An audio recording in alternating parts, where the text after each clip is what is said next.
National Drug Law Enforcement Agency has disclosed that at least 20 aspirants in the forthcoming Kano State local government election have tested positive for multiple drugs. These developments, part of a crackdown on drug use among candidates, has raised concerns about the integrity of the upcoming elections.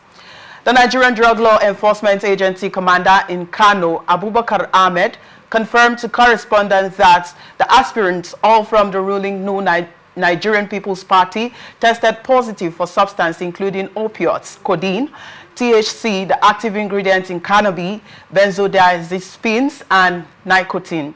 While nicotine was detected in many cases, Ahmed added that it is left for the Electoral Commission to decide if tobacco is a drug or not, because it is something you find even in kola nuts.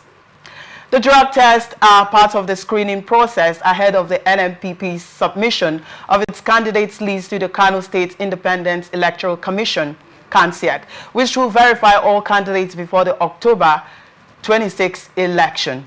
These elections will fill 44 chairmanship and 484 councillorship seats across Kano's local governments.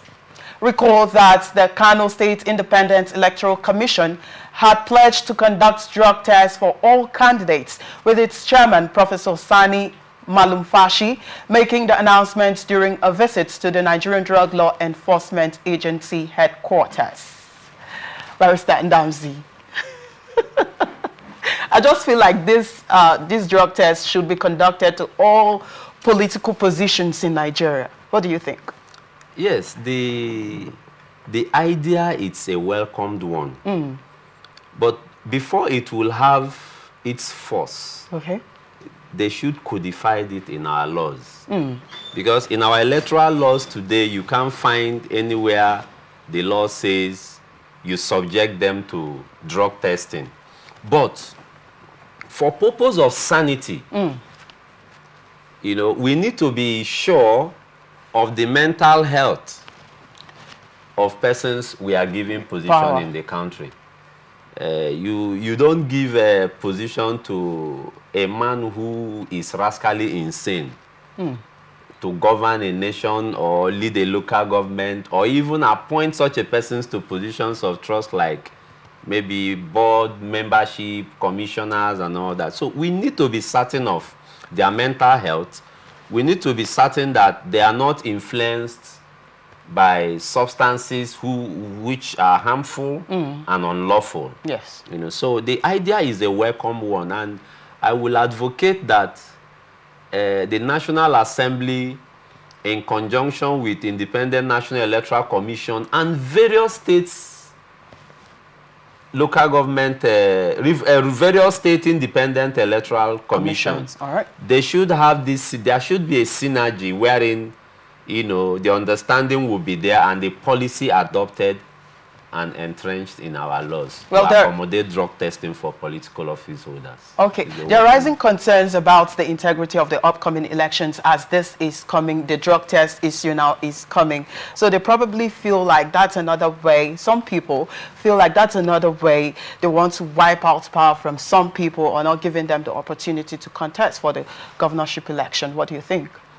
Well, in my opinion, I don't think it should be so, because the commission, from what we read out, the commission, you know, ab initio informed participants that there will be a drug testing. Okay. So a man who knows that he or she is clear shouldn't be scared. If you don't have baggages in your cupboard, you shouldn't be scared of drug testing. Right. So it's a welcome development since the Kano State have adopted it as one of their policies to conducting the election. It's a welcome development.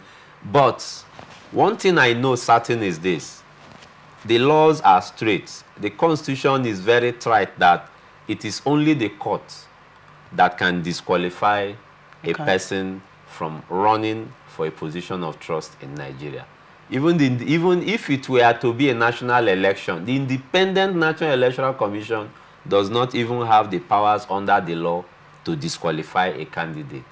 The law gives that powers to the court. Well, so you see, from what what they are trying to do in Kano will only open up new jurisprudence for our legal system.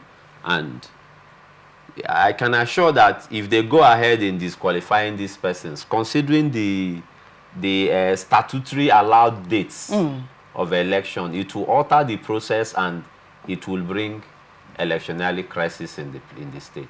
Well, according to the Nigerian Drug Law Enforcement Agency, these aspirants have been tested of being positive for substances like opioids, codeine, and active ingredients called cannabis. What are the implications for these people? This is drug misuse or drug abuse, as it may. So what are the legal implications for these people? Let's take a look at that. Yes, the legal implication is clear. These are high-level substances that the laws are clear that they are unlawful for use.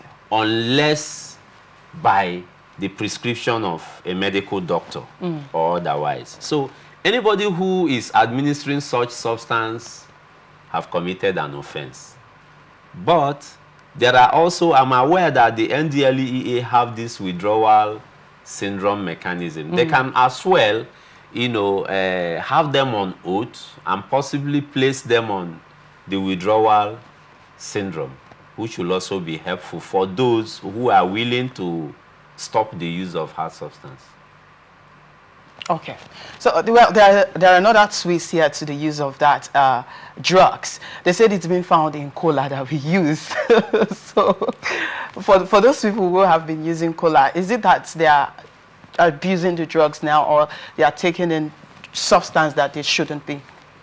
Yes, in my own view, I think in ascertaining what is a hard drug, the NDLEA should be able to enlighten Nigerians. We should know, since medically or scientifically it has been proven that you can find nicotine in cola. So they should, define it properly. Are they including nicotine? What about those who smokes cigarettes that is not, unlawful to use in the country? Cigarette can be seen as an immoral behavior, but it is not unlawful in the country. And it is believed that there are lots of nicotine in cigarette. So all this should be properly defined so as not to, cause infraction in the system. Wow.